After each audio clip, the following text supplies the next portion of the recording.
Good morning students. आज हम factories act 1948 को पढ़ेंगे। फैक्ट्रीज एक्ट ये इंडस्ट्रियल लॉ का एक पार्ट है। इंडस्ट्रियल लॉ में हम टोटल 10 एक्ट्स पढ़ेंगे, जिसमें से फैक्ट्रीज एक्ट एक पार्ट है।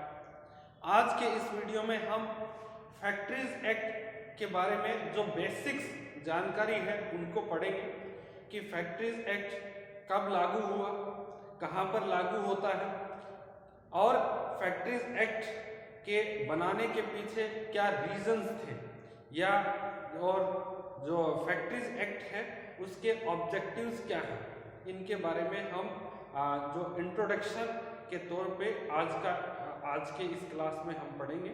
तो आइए शुरुआत करते हैं आज के इस टॉपिक की, जिसका नाम है द फैक्ट्रीज एक्ट 1948। देखिए, जो फैक्ट्रीज एक्ट है ये एक लेबर लेजिस्लेशन है। लेबर लेजिस्लेशन यानी जो श्रमिक या जो वर्कर्स हैं उनसे जुड़ा हुआ एक लॉ है, एक कानून है। और जितने भी लेबर लेजिस्लेशन है उन सब का एक ही जो बेसिक या जो फाउंडेशन एम रहा है कि जो लेबर है उनका जो एक तरीके से मिजरेबल कंडीशंस है, उनका दयनीय स्थिति है, उनमें कुछ सुधार करना है और उनके वेलफेयर के लिए कुछ कानून बनाने हैं, ताकि जो वर्कर्स है, लेबर्स है, उनका वेलफेयर जो है सुनिश्चित किया जा सके। फैक्ट्रीज एक्ट ये लेबर लेजिस्लेशन का एक प्रकार से बहुत बेहतरीन प्रयास है, जिसके द्वारा जो लेबर वेलफेयर है उसको अश्योर किया गया। और आगे हम पढ़ेंगे कि किस प्रकार से जो फैक्ट्रीज एक्ट है वो कार्य करता है। अब सबसे पहले समझते हैं जो फैक्ट्रीज एक्ट है वो 1 अप्रैल 1949 को जो देश में लागू हुआ। और ये एक्ट है इट एप्लीकेबल टू या it extend to whole of India, यानी संपूर्ण भारत में ये एक्ट लागू होता है। दूसरा, this act is applicable to all institutes और फर्म्स और organisation which comes under the factories definition of factories given in section 2 sub close M, यानी ये प्रत्येक ऐसे संस्थान पर लागू होता है जो फैक्ट्री की डेफिनेशन में शामिल है। फैक्ट्री की डेफिनेशन कौन सी? जो इस एक्ट के सेक्शन 2 सब क्लोज M में डिफाइन की गई है। डेफिनेशन क्या है इसको हम आगे पढ़ेंगे। सबसे पहले हम यहाँ पर जानकारी प्राप्त करेंगे कि ये जो एक्ट बनाया गया था, इस एक्ट को बनाने के पीछे क्या रीजंस थे, क्या कारण थे जिनकी वजह से ये जो एक्ट बनाया फैक्ट्रीज एक्ट, इसकी बनाने की आवश्यकता महसूस की गई। देखिए, फर्स्ट है exploitation of labours by factory owners and middleman. आपको सबको मालूम है कि जब ये लॉ नहीं था या उस समय जो लेबर है, वर्कर्स है, उनका बहुत एक्सप्लॉयटेशन होता था। एक्सप्लॉयटेशन, उनको टाइम पर वेजेस नहीं दिया जा रहा है, ज़रूरत से ज़्यादा काम उनसे करवाया जा रहा है, और बहुत सारी जो जोखिम है, जो हजार्डियस खतरनाक जो मैन्युफैक्चरिंग प्रोसेस है, उनमें इनको एक तरीके से डिप्लॉय किया जाता था। तो बहुत सारी जो परेशानियां हैं जो लेबर है, वर्कर्स है, उनको फेस करनी पड़ती थी। उनका एक्सप्लॉयटेशन बहुत ज़्यादा होता था।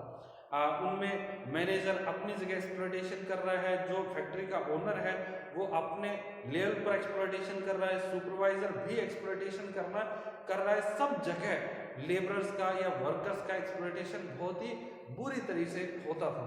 तो इस प्रकार के जो सिचुएशन को महसूस किया गया कि कोई न कोई कानून ऐसा होना चाहिए जिससे कि लेबर्स या वर्कर्स है उनका एक्सप्लॉयटेशन रोका जा सके। तो मेन जो रीजन था उसमें फर्स्ट रीजन ये है कि जो वर्कर्स है या लेबर्स है उनका एक्सप्लॉयटेशन जो है वो किया जा रहा था। और आप देखते हैं आज भी क्या है, जो वर्कर्स है या लेबर्स है उनका एक्सप्लॉयटेशन हो रहा है। ये आज भी देश में फैक्ट्रीज एक्ट है या बहुत सारे ऐसे जो लॉ हैं, लेबर लेजिस्लेशन है, वो काम कर रहे हैं, लेकिन इसके बावजूद एक्सप्लॉयटेशन है वर्कर्स का वो रुक नहीं रहा। तो इसमें कहीं न कहीं जो उस एक्ट को लागू करने में जो कमी है कि आज भी एक्सप्लॉयटेशन है लेबर्स का या वर्कर्स का, वो देखने को मिलता है। परंतु पहले आप कल्पना नहीं कर सकते किस लेवल तक जो वर्कर्स है उनका एक्सप्लॉयटेशन होता था। ये एक्ट बनने के बाद बहुत हद तक जो एक्सप्लॉयटेशन है वर्कर्स का उसमें कमी आई है। नेक्स्ट है provide jobs to workers in factories at marginal cost, marginal wages. जो पहले वर्कर्स से फैक्ट्री में काम करवाया जाता था वो बहुत ही कम वेजेस पर काम करवाया जाता था, एक प्रकार से इतनी वेजेस जितने में कि वर्कर्स अपना जीवन यापन है वो नहीं कर सकते, ठीक है ना, अपनी बेसिक ज़रूरतों को पूरा नहीं कर सकते। और इसलिए ये भी एक प्रकार से एक्सप्लॉयटेशन का माध्यम है कि बहुत ही कम उनको वेजेस पे करना, ठीक है। नेक्स्ट है non availability of rest hours during work. देखिए पहले क्या सिस्टम था कि जो वर्कर्स है वो लगातार 5 घंटे, 10 घंटे, 12 घंटे, 18 घंटे लगातार काम कर रहा है और इस बीच उसे रेस्ट के लिए यानी थोड़ा सा भी जो समय है वो उसे आराम करने के लिए नहीं दिया जाता था।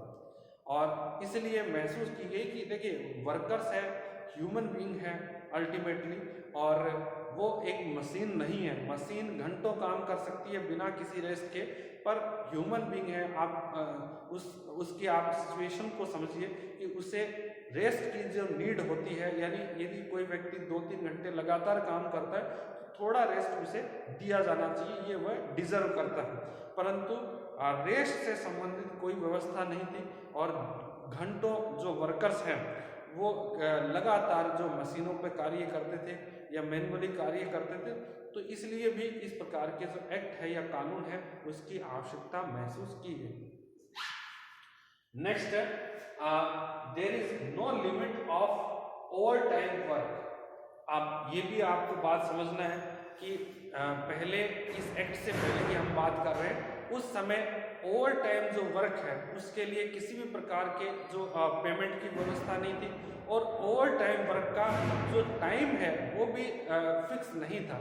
यानी वर्कर्स है ज़्यादा वेजेस के लिए या ज़्यादा अर्निंग के लिए बहुत लंबी अवधि तक ओवर टाइम करते थे और इस वजह से उनके स्वास्थ्य पर जो नेगेटिव प्रभाव पड़ता था, तो इस वजह से भी इस एक्ट की या इस प्रकार के कानून की आवश्यकता महसूस की गई। आप देखते हैं कि पहले जो ओवर टाइम काम भी करवा लेते थे जो फैक्ट्री ओनर है वर्कर से, और इसके बावजूद उन्हें उस ओवर टाइम वर्क के लिए किसी भी प्रकार का वेजेस नहीं देते थे, और देते भी थे तो वो बहुत ही कम वेजेस होता था, ठीक है ना।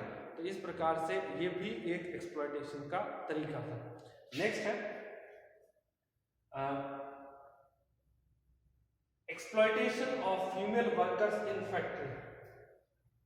As we all know that पहले और अभी भी जो फीमेल वर्कर्स हैं, ठीक है, उनका फैक्ट्री के अंदर एक्सप्लॉयटेशन, ठीक है ना, उनको किसी भी प्रकार की जो अतिरिक्त फैसिलिटी है जो फीमेल्स को दी जानी चाहिए वो नहीं दी जाती थी, ठीक है ना, और उनसे भी घंटों लगातार काम करवाया जाता था एक प्रकार से अनहेल्दी वर्किंग कंडीशंस के अंदर। तो इस फीमेल के एक्सप्लॉयटेशन को रोकने के लिए भी इस प्रकार के जो कानून है या लॉ है उसकी आवश्यकता नीड महसूस की गई। नेक्स्ट है miserable situation of child labour in factory and more exploitation bye factory owner. ये हम माने या ना माने बट ये सबसे बड़ा आज का भी ट्रुथ है कि बहुत सारे चाइल्ड लेबर हैं आज भी फैक्ट्री में काम करते हैं और गवर्नमेंट को है हो सकता है उनके बारे में पता भी नहीं हो, परंतु पहले बहुत एक तरीके से बिना किसी कानून के, ठीक है ना, कोई कानून नहीं था, लॉ नहीं था, इस वजह से फैक्ट्री के अंदर बहुत बड़ी मात्रा में या बड़ी संख्या में जो चाइल्ड लेबर है वो कार्य करता था, बच्चे कार्य करते थे, उनका एक्सप्लॉयटेशन है वो डिफरेंट तरीके से जो फैक्ट्री ओनर है उनको उनके द्वारा किया जाता था। तो उन बच्चों को एक्सप्लॉयटेशन से बचाने के लिए जो चाइल्ड लेबर है उनको इस प्रकार के मिजरेबल कंडीशन, जो दयनीय स्थिति है, उससे बचाने के लिए भी इस प्रकार के जो कानून है उसकी आवश्यकता महसूस की गई। अब हम कुछ और रीजंस है उनको भी पढ़ेंगे। नेक्स्ट जो रीजंस है फैक्ट्री एक्ट के बनाने का, वो क्या है? 7th number, government has not any direct interference over the factories. Government का जो फैक्ट्री के ऑपरेशन एक्टिविटीज है उन पर कोई भी प्रत्यक्ष नियंत्रण नहीं था, डायरेक्ट कंट्रोल, ठीक है ना। और बिना किसी कानून के, आप सबको पता है कि कोई भी गवर्नमेंट है वो किसी भी प्रकार की एक्टिविटीज पर नियंत्रण स्थापित नहीं कर सकती, कंट्रोल नहीं कर सकती। तो इसलिए भी गवर्नमेंट के पास कुछ ऐसा कानून होना चाहिए, कुछ ऐसा लॉ होना चाहिए जिसके द्वारा गवर्नमेंट एक प्रकार से जो अनवांटेड एक्टिविटीज़ हैं उनको कंट्रोल कर सके। तो इसके लिए भी ये फैक्ट्रीज एक्ट है, इसकी आवश्यकता महसूस की गई। फिर उसके बाद इनडिफरेंस, जो पॉलिसी ऑफ गवर्नमेंट वार्ड्स जो फैक्ट्रीज, जो गवर्नमेंट का जो फैक्ट्रीज के प्रति जो इनडिफरेंस पॉलिसी है, ठीक है ना, तो उस के कारण एक प्रकार से कोई भी सटीक जो गवर्नमेंट के पास पॉलिसी नहीं थी फैक्ट्रीज को कंट्रोल करने के लिए, या जो फैक्ट्री के अंदर जो किस प्रकार से कार्य किया जाता है उसको कंट्रोल करने के लिए। तो इसके लिए एक जो लॉ है उसकी आवश्यकता महसूस की गई। और ये सभी कारण थे, ठीक है ना, ये मेजर रीजंस थे जिनके कारण जो इस प्रकार के जो लॉ जिसकी हम बात कर रहे हैं फैक्ट्रीज एक्ट, उसकी आवश्यकता महसूस की गई। और गवर्नमेंट ने 1 अप्रैल 1949 को ये जो एक्ट है ये देश के अंदर लागू किया।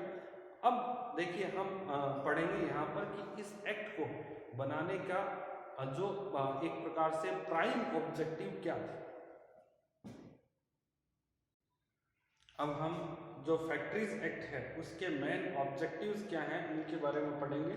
फर्स्ट है प्रोटेक्ट वर्कर्स फ्रॉम एक्सप्लॉयटेशन, यानी किसी भी प्रकार का यदि वर्कर्स का एक्सप्लॉयटेशन हो रहा है तो उससे उसे बचाना है, ठीक है ना। नेक्स्ट है इम्प्रूवमेंट ऑफ वर्किंग कंडीशन, जो उसका एक प्रकार से वर्किंग कंडीशन है जहाँ पर वर्कर कार्य करते हैं और जैसे उनको पानी की सुविधा नहीं है, वेंटिलेशन की सुविधा नहीं है, या फिर उनको लाइट का जो फैसिलिटी नहीं है, रेस्ट फैसिलिटी नहीं है, तो इस सब प्रकार की जो फैसिलिटी है ताकि वर्किंग कंडीशन है उसको इम्प्रूव किया जा सके और वो एक प्रकार से आसानी से जो वर्क कर सके। तो इसके लिए ये कानून बनाया गया। फिर उसके बाद है इंश्योर एडिक्वेट सेफ्टी मेजर्स, जो वर्कर्स का एक्सीडेंट होता है फैक्ट्रीज में कार्य करने के दौरान, तो उससे किस प्रकार से बचा जाए, उसके लिए क्या क्या सेफ्टी मेजर्स किए जाएं। तो इस प्रकार के भी जो प्रोविजंस है वो इस जो फैक्ट्रीज एक्ट में है उसमें दिए गए हैं ताकि जो वर्कर्स है उसको वो सेफली वर्क कर सके फैक्ट्री में और किसी प्रकार का जो एक्सीडेंट है वो ना हो। नेक्स्ट है प्रोटेक्ट हेल्थ ऑफ वर्कर्स। आप देखिए जो वर्कर्स है फैक्ट्री के अंदर जो घंटों कार्य करता है और इसके वजह से उसका जो स्वास्थ्य है उस पर एक प्रकार का जो नेगेटिव इम्पैक्ट है वो पड़ता है, तो उसके स्वास्थ्य पर किसी भी प्रकार का नेगेटिव प्रभाव नहीं पड़े और उसका जो स्वास्थ्य है वो सही बना रहे, तो उसके लिए भी ये एक्ट बनाया गया।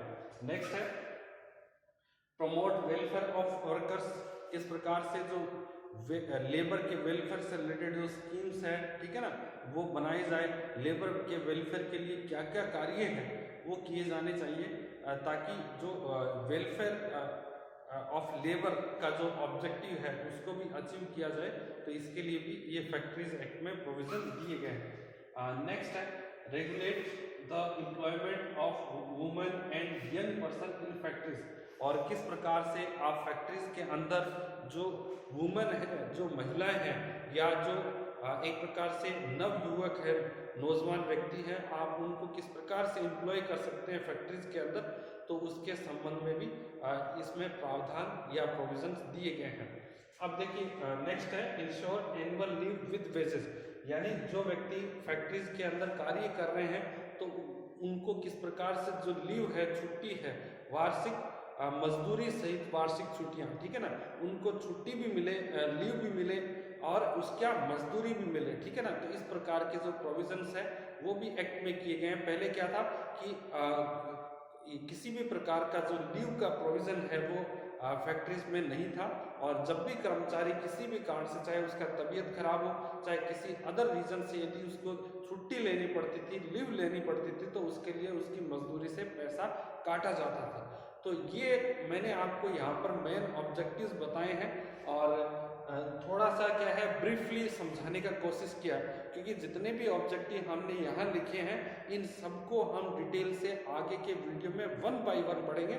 ये एक प्रकार से एक चैप्टर की तरह पढ़ेंगे कि प्रत्येक ऑब्जेक्टिव, जैसे लेबर जो सेफ्टी है उससे रिलेटेड क्या प्रोविजंस है, लेबर हेल्थ से रिलेटेड क्या प्रोविजन है, वेलफेयर से रिलेटेड क्या प्रोविजन है, वर्किंग आवर्स फॉर एडल्ट्स उनसे रिलेटेड क्या प्रोविजंस है, एनुअल लीव विद वेजेस, ये सभी जो प्रोविजंस है उनको हम डिटेल 1 बाय 1 और प्रत्येक अलग अलग वीडियो बनाएंगे उसमें पढ़ेंगे।